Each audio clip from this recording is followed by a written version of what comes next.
Peace be with you. All human beings have the potential to be controlled by their emotions to a certain degree. And if we do not control our emotions and allow our emotions to control us, then we are certainly more likely to stray off of God's path, and we have to be aware of that. So, whether we are talking about love, compassion, empathy, or even anger and hatred, it's all the same thing. God expects us to be constant in our behavior regardless of what we feel. So in this video, I want to talk a little bit about hatred because God mentions hatred in the Quran.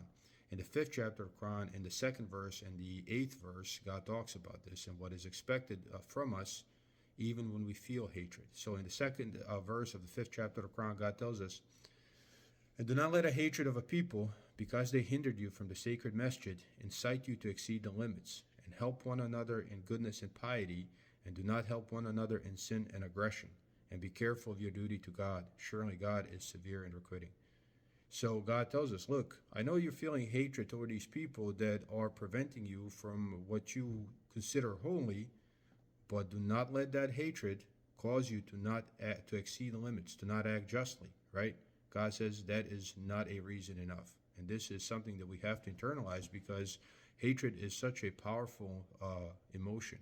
Look, hatred, just like all other emotions, is just another tool that God gave us. So hatred can be good or bad. You can hate oppression, you can hate injustice, and that moves you to do something about it. So in that case, hatred was a good thing.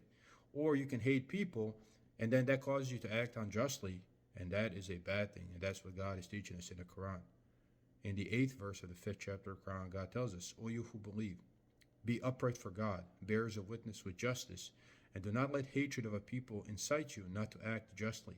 Act justly. That is near to piety. And be careful of your duty to God. Surely God is aware of what you do." So basically God says, justice is what I expect from you, and not even hatred of a people can prevent you from being just. That is the expectation, and be careful of your duty to God. Surely God is aware of what you do. As Muslims, we are supposed to be in charge of all of our emotions, to learn to control all of our emotions, and sometimes that can take a lifetime, but that is the expectation. This was just an example of what God wants us to do when we feel hatred, to act justly and not to help anyone in sin and aggression, but to help them in justice, no matter what we feel towards those people.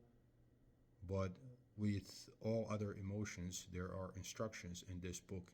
And this is why this book is a necessary manual to life, because it deals with all things we need to consider as we are traveling through this point in our existence that we call this world.